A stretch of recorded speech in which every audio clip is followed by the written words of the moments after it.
Hey, welcome Facebook Live and those who continue to join me. I'm Chappie. This is your brother Chappie. And we're on the show Dreams in Action. For those who have been following me, understand that a lot of us have dreams and aspirations and goals.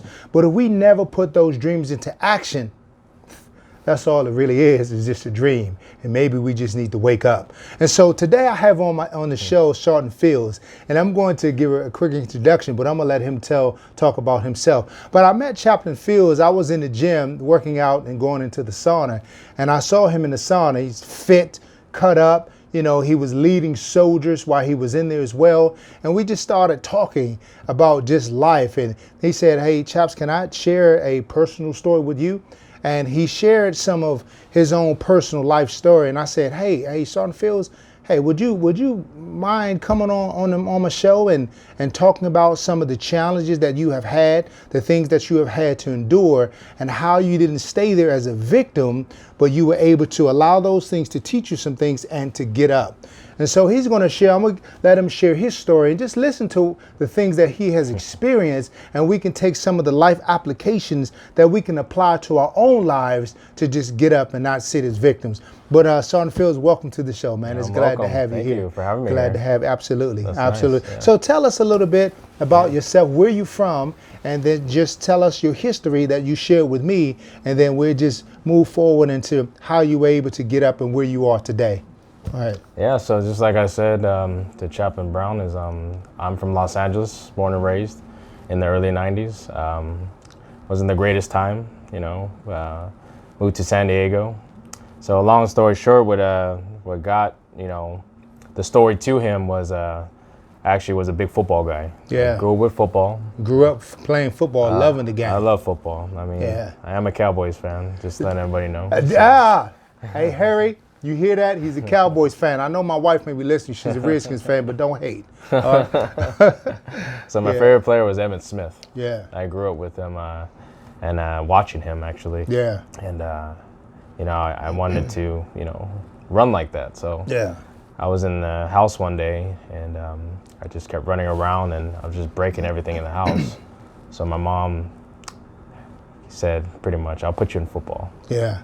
Just to get me out of trouble. Mm-hmm. I wasn't really a troublemaker. I was just in trouble in the house. I got you. So I didn't know what to do. So, you know. So what I did was I got into football my whole life, junior Pee-wee. I played in middle school. I made it up to varsity my freshman year. Wow. And Wow. yeah, That's pretty tough to make it in that far. Yeah, they pulled me up Okay. after the first game. So Wow. I've been playing varsity the whole 4 years. I mean, Wow. everybody got their stories in high school. So, Of course. Yeah. Of course. But you live in it. Yeah. Yeah. So I got a scholarship. I went to junior college first, Citrus College. It's in Glendora, California. And I got a football scholarship to a school called Trinity International University. It's in Chicago. Okay. So I was studying health and wellness at the time. Nice. Yeah. So my daughter, she was born on September 22nd Okay. in 2006. And I remember that day because it was a crazy day. It was a day of a new life. You know, I was actually alone for a long time. Yeah. And, Okay.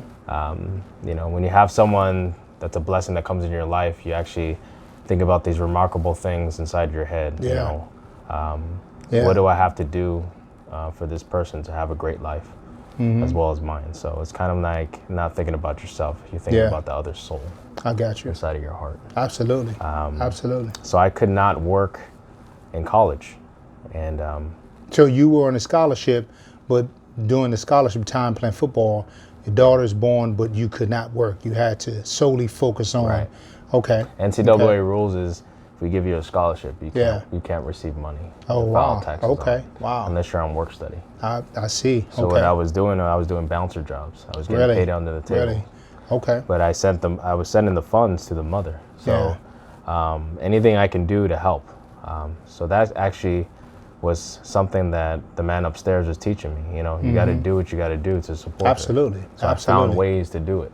That's our responsibility as dads, as fathers.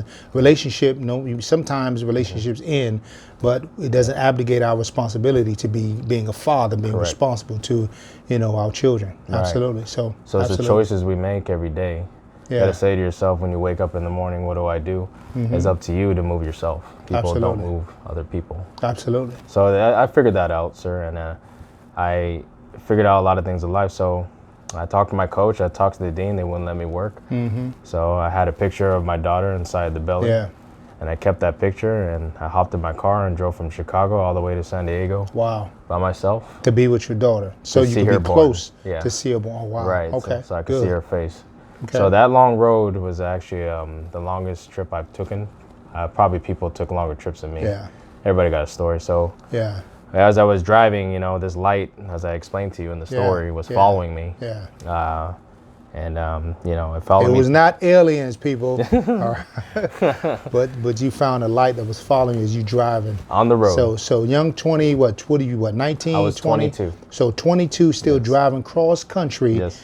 From to get out there to where your daughter was being born, so you can see her. Okay. Yep, that's right. Okay. And I drove all the way from Chicago all the way to San Diego. Yeah. And through every state I passed, that light was going on. It was I-80, following you. I-80 to the 40 to the 15 south, all the way to San Diego. Yeah. And right when I got to San Diego, the light just disappeared. Okay. And I was thinking of it. I know my grandpa told me something was coming when he passed away in 05. Sure. So the number 22, I was actually going to bring this up in the story, is my daughter was born on September 22nd, 2006. I was 22 when I had her. Wow. My favorite player is Emmitt Smith. His number is 22. Yes. I graduated in 2002. My football number was 22. My brother's birthday is January 22nd, 2005. That was 7 days before my grandpa died in the same hospital. Wow. And my favorite singer is Aaliyah. She died at 22. Wow. So my mom's birthday is April 22nd, and my cousin. Wow. So it's a lot, 22. That's a lot of 22. So I was kind of figuring, I was like, wow, I'm 22, and she's born on September 22nd. Okay. So every time, this is another story, every time I see 0922 on my phone or anywhere, I always look at it. Yeah. It's just something weird. Yeah. So, not weird, but kind of a blessing for me. I understand. So, I can't say, I used to always say I quit my football scholarship to take care of my daughter, but I left for a better blessing. Absolutely. And that's what I just said, that was his plan. Okay. So, it was a long drive, and when I seen her born, it was the most blessing day of my life. Wow. Seeing her. Amazing. Holding her as a dad for the first time. When my daughter was born too, my firstborn, I kind of, grabbed her and baptized her. She was later baptized by, the church, but Dad was there. I was there, and I, had a little tub there, and I was able to, baptize my baby. It's just a remarkable feeling to hold your child in your hand, to bring some life into the world. Yes. So that's amazing. That's right. It's amazing. So after that, life got harder. Sure. I left everything I worked hard for. So you left school? I left school and football. Okay. She needed someone to take care of her. Absolutely. And I just, took the challenge, and I said, hey, someone has to do it. It's my responsibility. So actually for, like I told you, 7 years, everybody has stories. Didn't really live in a house. I was actually, living in my car. Yeah. And, car broke down, and that was actually my home. Okay. In a parking spot. Okay. So I would park it at 24-hour fitness.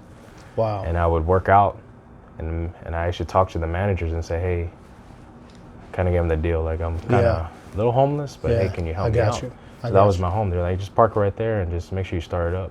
Wow. So that was my home for a while. So you found yourself homeless at the time. Hey, let's pause for a second. We're going to take a break. Hey, we're going to be right back. Stay tuned as we get ready for scene 2. All right? God bless you.